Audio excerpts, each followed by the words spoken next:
Last Friday I reviewed Iron Man. Well, today we're going to be continuing with my reviews of the MCU films. I'm John Barry, and today we are reviewing Iron Man 2.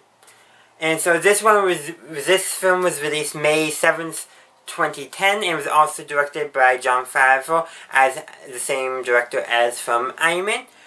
Its screenwriter was Justin Sirrox, I think I'm pronouncing that correctly, and was produced by Kevin Feige. So, Iron Man 2. Well, this one I don't have as many, it doesn't impact me as much, but again, it's very much, this deals a lot again with Tony is developing. Basically, I think in this episode he's, installment, I think the word I'm looking for, he's learning to accept in a way his own mortality, for lack of a better term. Because that's something because his reactor, which is what's keeping him alive, but it's also at the same time poisoning him, causing him to die. So he has to learn to accept that, and that he's thinking he's dying, so he hasn't really accepted it yet. But he's also at the same time knows it's coming, so he's just doing whatever he wants. Again, he's being his self-indulgent self. But he's still a bit arrogant, but he is less, his journey is, I think, learning, not only to just trust the people around him a little bit more, to help him out in all this, but it's also, I think, him accepting that maybe there are some things that just are going to happen. Even though I think that's more of an Iron Man 3 thing rather than an Iron Man 2 thing. But very much this film deals a lot with Tony Stark, I think, accepting that there are some things about himself that maybe he can't handle, but at the end, he handles it, so it kind of defeats the purpose. But for me, this film, I think, sets up more, I think, for other characters. It sets up more for Pepper Potts. So we got her in the first Iron Man film as well, but her presence in that film was more of trying to not necessarily keep Tony in check, but more of trying to, get to help Tony however she can. That kind of stuff, because she is his personal assistant. Well, at least until this film where he signs over the company to her and have her be the CEO instead of him. And which does kind of make sense, because in the previous film we see that she was basically doing Tony's job for him. So it makes sense just to have her be the one to run the company, while Tony's just a tech genius who does all the crazy stuff while she handles the company itself. Which actually I do think makes sense, and it's a maturing of their relationship, puts them truly on equal footing, because we do find out in the previous film that they are on each other's hands. Well, we know eventually that they will get married and have a child because of Endgame. That's still a long way away, and both of them do kind of need to mature, especially Tony, and we do see them maturing. In the previous film, they admitted that they're all each other's hands, so acknowledging how important each other is to the other. But in this film, it's they actually take steps to truly be on equal footing with each other, if that makes sense. It's still a long process to go, and it develops over the entire MCU, but the foundations, are laid in the first film. In this film, I would say the foundations are solidified. Us,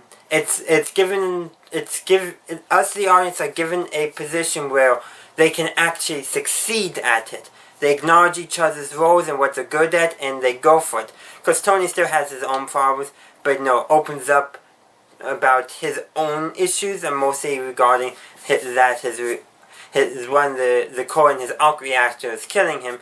Though pretty much the only person he does actually tell that to is Rhodey, and that's pretty much, and he keeps a secret from him. But also in this film, he does take the Iron Man Mark II suit and gives it over to the government, which Tony does not object. So, just skipping to Iron Man 3, we do know, and even in this one, we know he has safety precautions. So Tony, thinking he's going to die, lets Rhodey take the suit and basically give it to the government, almost like, well, I trust Rhodey to be responsible. Just now knowing that the enemy has other plans for the suit and has basically infiltrated Hammer Industries, which has now replaced Stark Industries, not Hammer Industries, Hammer's Advanced Weapons Development, whatever it's called, or Weapon Systems, replaced that Stark Industries as the government's basically primary weapon contractor. So there's that going on because the enemy's defeated. But I just want to throw this out there. In one of the scenes, the villain's entire goal is not to defeat Tony, but to essentially draw blood, prove that he's not everything, that he has flaws, which I think us, the audience, really do know. But not everyone actually knows that in the MCU. They don't see all of Tony's flaws like us, the audience, do, and as Tony's closest friends and advisors do. Not everyone knows Tony's flaws. And the main villain, I think, actually says something along the lines, if you can draw blood from a god, whether that's, something along those lines, but the idea of drawing blood from him being almost perceived in a godlike status, which in a way connects, I haven't seen, I think it's either in Infinity War or Endgame, where Tony manages to draw a tiny bit of blood from Thanos.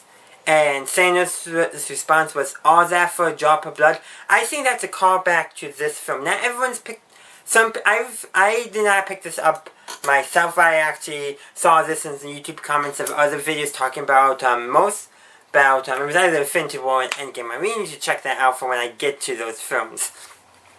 But what that, I think, does show that, basically by drawing that blood, whether it's in Iron Man 2, or in the Avengers film, basically knocks that character, well, it doesn't really knock Thanos down a peg, but reminds all the other people that Thanos is valuable. Well, in Iron Man 2, it's attempted to get Tony Stark down and get the people not liking Tony Stark and not trusting Iron Man. That's essentially what it's doing in this film. And then in the end, we got, the climax where the heroes fight the bad guy and they win. Simple as that. But that's essentially Iron Man 2. I talked about it, my thoughts, but do you have anything you would like to add? I would love to hear from you in the comment section down below. I know I don't have much of a conclusion, but I really can't think of much, besides, we get more shields going around, we get the first appearance of Black Widow, and that I don't really remember too much about Iron Man 2, except for it does set up where Agent Coulson is called away because of something in the New Mexico desert. And then we get the scene of him arriving there, and, well, it's going to be the next film I'm talking about. So yes, that's all that I have left to say. I already mentioned the commenting down below, so if you haven't done so already, please like the video. And feel free to check me out on social media, Facebook and Twitter. Links are in the description, as are the links for my Discord server if you'd like to join and chat. It's a great place to do so, or my Patreon page if you'd like to help support this channel. And if you haven't done so already, please subscribe to the channel and feel free to check out either the video or the playlist on screen now. And as always, have a good day, a good night, wherever you are. Have a good one. Bye!